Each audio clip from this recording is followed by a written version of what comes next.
Hey guys, welcome to the MMA Brothers podcast, the newest, baddest, and best podcast out there. And let's get it going. Hey guys, MMA Brothers over here. My name is Asher, and today we have a guest. This is Geoff. How's it going? We're both, we've known each other for a few years, and we both went to McMaster University. We're both commerce graduates, and we're also both fans of MMA. And today we're starting a new series called the MMA Focus. And what this series is going to be about is we're going to be focusing on different MMA disciplines. Sometimes we could do mixed martial arts as a whole, but today we're going to focus on Jiu Jitsu. And so Geoff here, he does Jiu Jitsu, and you're, what level are you at right I'm now? a blue belt. He's a blue belt Jiu Jitsu, and how many years have you been doing it? About 4 or 5 years. Wow. And I trained at a Burlington BJJ. Nice. Yeah. And who's the coach at the Burlington BJJ? So my coach is Ahmed Zahabi. Mm-hmm. He's the older brother of Firas Zahabi at the world famous TriStar Gym. Damn. Represent. And for people that don't know, TriStar Gym is where GSP trains and a lot of other high level MMA fighters. So that's pretty good stuff. I ended up going to that gym one time. This is introductory class, and I realized how tough jiu-jitsu is. So I have a lot of respect for people that do jiu-jitsu. And another thing, just to introduce Geoff on, is he's a co-founder of Go Float Studios, which is a float center. I guess you can kind of explain what it is to people. So basically, floating is, well, if you've heard Joe Rogan, you've definitely heard what floating is. But for those of you who don't know, you basically go inside of like a big bathtub enclosure, and it's got about 12 inches of water and 1,000 pounds of Epsom salt inside. So you lie on top of the water like you're lying on your bed, and it keeps you afloat effortlessly. You turn off all the lights, there's no sound coming in, it's heated to your skin temperature, and basically you can just lie there, relax, and go into like a really deep state of relaxation. And there's a lot of benefits for your physical health and your mental health in terms of recovery and relaxation. That's good stuff. I actually have tried floating myself, and I'll link to the video right here if you guys want to watch it. Check out Geoff's studios in Burlington, and you can see what it's all about. You can give it a try if you'd like. But we're going to talk about that a little later. Right now, what we want to talk about is jiu-jitsu. And so I guess I'm not the expert in jiu-jitsu, and what I want to do is I want to break it down into 3 components. First of all, I want to talk about the jiu-jitsu training, and then after that, we're going to talk about the benefits of doing jiu-jitsu, and then the different styles that come with jiu-jitsu. So I guess let's start with the first one, jiu-jitsu training. How long have you been doing jiu-jitsu? So 4 to 5 years, and I had originally started karate as a kid, and one of my karate teachers had started doing MMA, and so one class he was showing me and my friends some like jiu-jitsu moves. He was showing us like a triangle and an arm bar, and we thought, whoa, what's this? And he's like, there's this thing called MMA. And we said, what's that? And he's like, well, you can watch something called the UFC where people fight. I was like, that can't be real. Right. And then I saw people like strangling each other and putting like arm locks on each other. And it just looked incredible, especially seeing something like Royce Gracie, watching the early UFCs, a small guy beat a much bigger man. Right. And then, so around 4 or 5 years ago was when I really started to think about wanting to try jiu-jitsu. Because I'd always seen MMA for a long time, but I had, I was a little scared of like getting involved in that kind of thing. Right. And so in terms of training it, I think it's a great sport or martial art for someone to try as their first one if they're not sure, or if they're interested in MMA and they want to be involved in that community and just personally get themselves into it, but without the risk of doing something that might hurt you. Yeah, I think, like you said, one of the major benefits to jiu-jitsu is, there's plenty of martial arts, right? There's karate, there's the Muay Thai, there's whatever. And I kind of feel like, yes, jiu-jitsu can take a toll on you, especially on your joints and stuff like that, by doing it frequently and for a long time. But it feels like there's not much brain damage that can take place from it, right? You're not gonna, unless you're getting choked out all the time, which obviously if that's happening to you, please take care of yourself. But I kind of feel like it's one of the more safer martial arts to practice and stuff. So do you agree with me? Or? Yeah, it's definitely safer in the sense that compared to Muay Thai, boxing, kickboxing, any other striking sport, right, there's no intent behind like hurting the other person in terms of like hitting them Right. on the chin or in the head, Right. where you're going to cause some kind of traumatic brain Concussions injury, and stuff, concussions, and over time it's just not good for you. Like you look at boxers who've boxed for a very long time and, Right. and took a lot of damage, and Right. you know, they call it punch drunk. Like you slur your speech, Right. like you're just not fully there. Yeah. CTE. Yeah, and this is even just from training. Like even Right. if you're not a competitor, that can Right. just happen by accident. Right. And with jiu-jitsu, I'm not going to say that you can't get injured, Mm-hmm. but number one, there's no hitting to the head that's going on. Mm-hmm. And you can go really hard in jiu-jitsu, Mm-hmm. but still not hurt the other person or yourself. Right. That's, to me, the biggest difference between Right. jiu-jitsu and other sports, Mm-hmm. is that you can't go 100% in the gym doing something like Muay Thai, Mm-hmm. because you're going to hurt each other. Right. And you can't sustain that level of intensity for a long time. Right. But in jiu-jitsu, you kind of can. Mm-hmm. Like, as long as you know how to train properly and be safe about it, Right. you can go really hard with your training partner and still know, okay, if you have a submission locked in, like a chokehold or some kind of limb entanglement of some sort, the person can tap. Right. And then that ends it before any serious damage occurs. Right. And so you can keep going over and over and over and keep getting better without damaging your body. Right. And so that's why it is a safer sport. But also from a self-defense aspect, you know, if you're in the streets and, you know, there's an altercation that happens, if you're going to use your boxing or Muay Thai, chances are you might hit somebody Seriously injure somebody, right? and they might fall to the ground, their head might hit the ground. Who knows what'll happen then. Right. With jiu-jitsu, you're controlling a person, but you don't necessarily have to hurt them. Right. And you can keep yourself safe. Right. And I've personally had friends from training who've had to use jiu-jitsu in altercations, like in real life. Yeah. And the amazing thing is that pretty much in all those cases, nobody got hurt. Wow. And you're just controlling the other person with your body. So you can keep yourself safe from them, but you can also stop, like you can control them without hurting them, essentially. So that's why I think it's a great martial art, whether you're looking to do it for sport or for self-defense. Wow. Yeah. That's pretty cool. And so, again, just for the people that don't know, in terms of blue belt ranking, where does that fit in the ranking scale? So blue belt is basically right after white belt. So the ranking goes from white, blue, purple, brown, black. So only 5 belts compared to like other traditional martial arts. There's a lot less. There's a lot less belts involved, but it takes a really long time to get each belt. Right. And it's much more meritocracy based, in my opinion. Like some other karate or taekwondo or kung fu or traditional martial arts, sometimes instructors will promote based on like how many times you've come to class. Oh, wow. And not necessarily Your skill level. on the level of your skill. Yeah.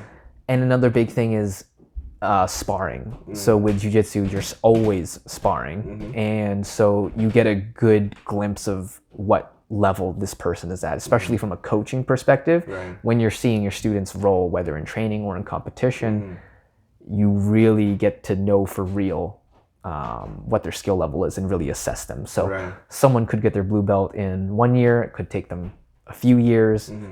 Maybe you only train twice a week as opposed to someone who trains like every day. But yeah, blue belt is the one right after white belt. And I would say on average, it takes anywhere between 10 to 15 years to get a black belt. Wow. It's a lot of dedication. Yeah. But there are UFC fighters out there like BJ Penn, who got his black belt in 1 year, I think. Really? Yeah, or a couple years. Wow. But he won the world championships at black belt within 3 years of training or something crazy like that. That's why his nickname was the Prodigy. Right. Yeah, so if you're looking to get involved in jiu-jitsu, like, or any martial art, I think BJJ is the best one in terms of it's fun, it's safe, and you're going to learn something that's actually useful for you. Right. So I guess that kind of transitions into the second part. So we kind of talked about the training of jiu-jitsu. And so the benefits, like you said already, it's like a lot safer. It's kind of like a good introduction to get people into martial arts. And it's a lot of dedication, right? Yeah. So you can obviously get a lot of exercise out of it too. The one thing that I find martial arts is a good thing for is seeing yourself improve at something and getting a workout at the same time.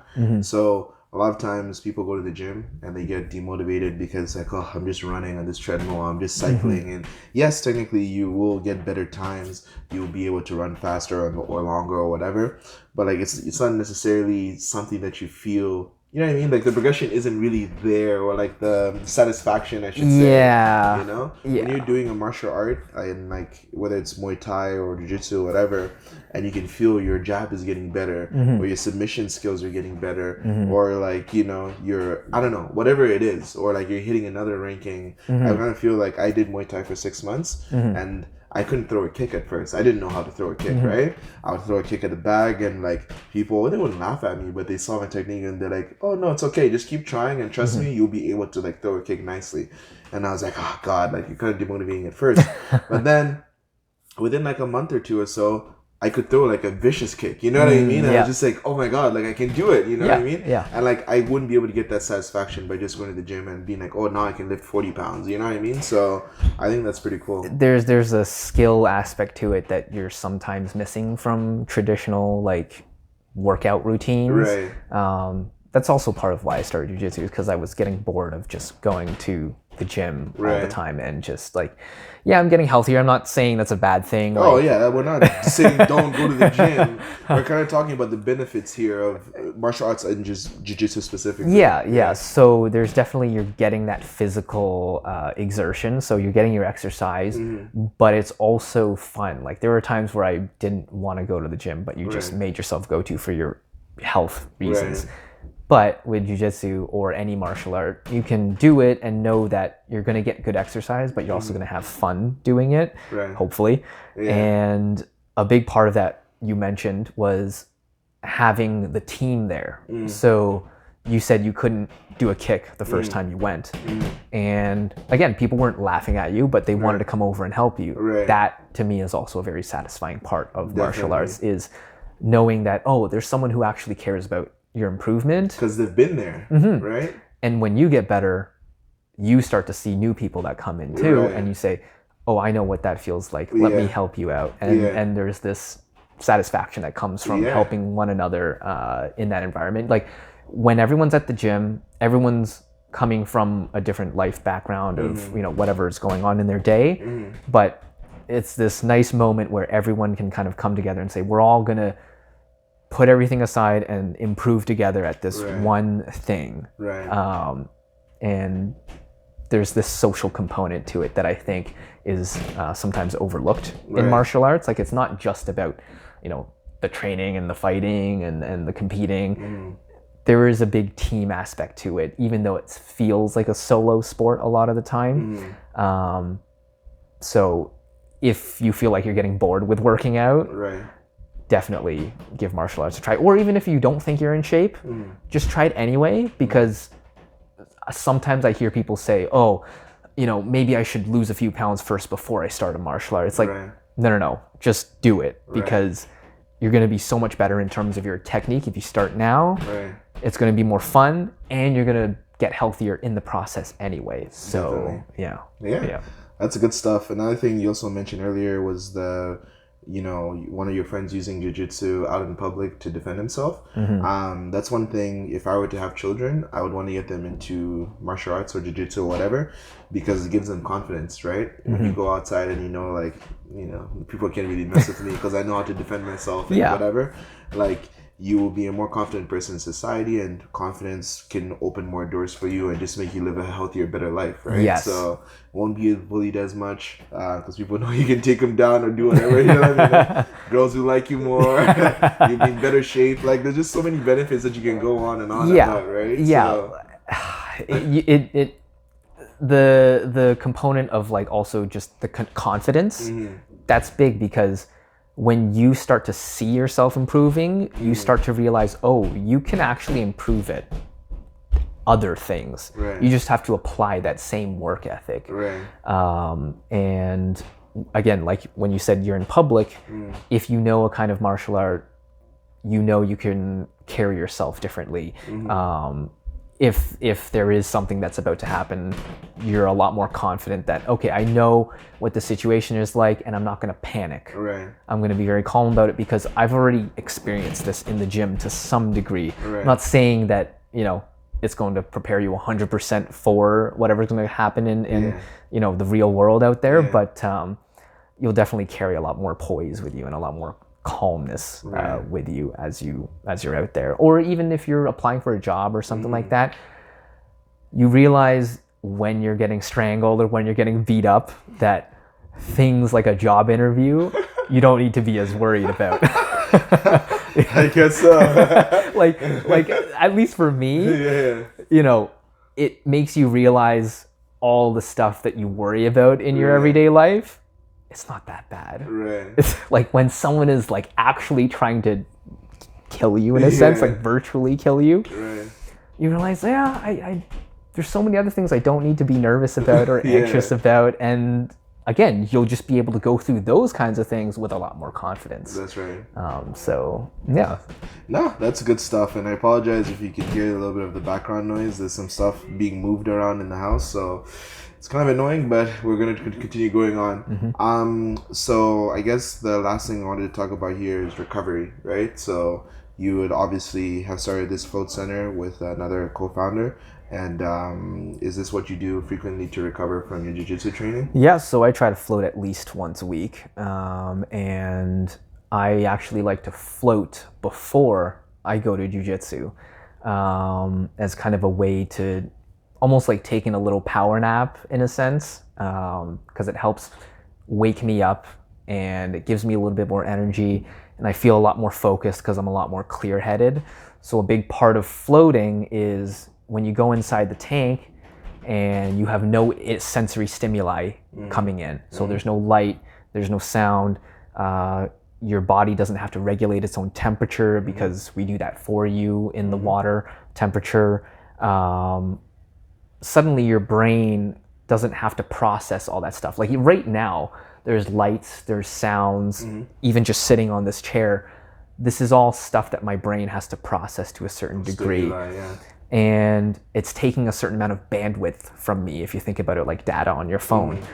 When you're in the tank, suddenly you shut all that off. You close all the internet browsers, you close all the apps on your phone, and you can just truly like rest for a second. Right. And what that does is it basically just clears your head. And so when I go to jiu-jitsu, I'm a lot more present in the moment and I can focus on whatever coach is trying to teach. Right. Or when I'm rolling, I can see opportunities for different moves a lot more clearly or react a lot quicker to certain scenarios. So I'm not so foggy when I go in there. Right. Yeah. That's pretty cool. And like, yes, I have done floating myself and I did definitely feel some of the stuff that Geoff is talking about. Before we wrap this up, I just wanted to mention that he has been to 10th Planet Jiu-Jitsu Gym, right? Where was that? Was that in California? Yeah. We're in downtown LA. Downtown LA. Yeah. And guess who we saw when he was there? Eddie Bravo. Eddie Bravo. That's pretty crazy, right? So I asked him, I was like, how's the experience? And he told me that Eddie Bravo is who he is in person and on the podcast. He's talking about conspiracy theories and stuff. Yes. Yeah. So this was a couple years ago. I went to downtown or to LA, and me and a couple buddies, we bought like a week pass to go to 10th Planet and train. And it was an interesting experience. So we go to class. There's beginner class and advanced class. We would try to do both. Eddie doesn't teach the beginner class, but he teaches the advanced class. And let's say class started around 6:30. He didn't start jiu-jitsu until 7:00. Like we didn't start training because for like half an hour he's just going off on conspiracy theories. Like I thought it was just a like persona that he put on for like the camera and stuff. But no, he's like actually like that. Like we walk in and we're like, me and my friends were joking, he's going to talk about 9/11 or something. Yeah. He actually talked about 9/11 in Tower 7. And we were like, is this serious right now? Like this guy talking about this all the time, and apparently he's just always going off. Right. That being said, he is a great jiu-jitsu practitioner. Like when he's explaining stuff, he gets so crazy about it. The same way he gets crazy about conspiracy theories. Right. And you can see the passion he has for it, and all the unique kind of innovations he's come up with, and the way his mind works. Like he just sees things a little bit differently. Like he's the first guy I've heard explain triangles. So a triangle is a type of stranglehold where you use your leg. I'm sure people know about it. But he talked about, like, I don't know if you remember in primary school, you learned about equilateral triangles and isosceles triangles. He was talking about that, and he was breaking that down. Really? He was like, yeah, you know, if you're in this position on top, like you can triangle your legs in a way that'll be more equilateral, so that, you know, the sides, like each length part of your leg that's wrapped around. In a way that it's like that. Yeah. Or there's a way of doing it so that your legs are closer together at the ankles, and so it's a much more narrow triangle, and so it's an isosceles triangle. And I couldn't even understand where he was going with it. And stuff, and you're like, what? But yeah, it was a neat experience, and if you have a chance to go try it out, like do a day class. But if I'm gonna be honest, it wasn't the best learning experience for the advanced class, just because he kind of expects you to know his system already, his 10th Planet Jiu-Jitsu system, which is different from a lot of other Brazilian Jiu-Jitsu schools. And so me and my friends were a little bit lost throughout the class, and I understand, like, he has to take care of his guys, so he couldn't spend any like private time with us to teach us from the ground up. But you know, it was a cool place to check out.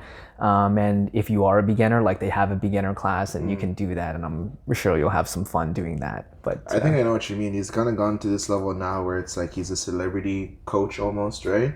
It's like if you are that person that has specific needs and you need them to be catered to, he may not be that guy for you. But if you're a superstar, like up and comer and stuff, he might be the guy for you. He might teach you some things that took him to that next level. And so, like you had mentioned before, like the 10th Planet Jiu-Jitsu. So we're going to wrap this up. So my last question.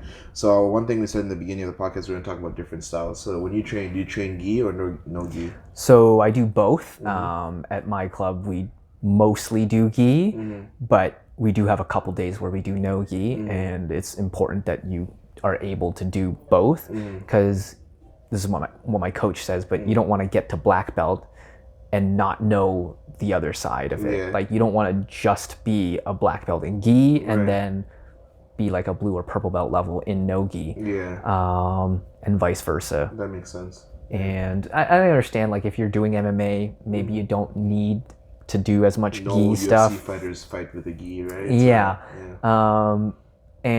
But I would say, though, like, you look at ADCC, that's the Abu Dhabi Combat Club. That's basically the Olympics of Jiu-Jitsu grappling, and that's all no-gi. Oh, okay. But a lot of the guys who win those tournaments are mainly gi guys. And I think that's because of the grips in gis allows you to slow your game down and really think through the grips that you have and what you're going to do with them. Whereas with no-gi jiu-jitsu, there's a lot of slipping in and out of things, just because of the nature of, like, you don't have this like rough clothing that's like creating friction. When you're wearing rash guards and you're sweating, like, if you're in a submission, sometimes your athleticism is able to kind of get you out of bad spots. Whereas in the gi, that's harder to do. So you have to be much more strategic in a way. I personally prefer the gi just because I train it more and I like having more options for grips. But I do see the importance of doing no gi. You just want to be able to do both. And it's kind of like if you're going to play baseball, like, and you're going to play softball,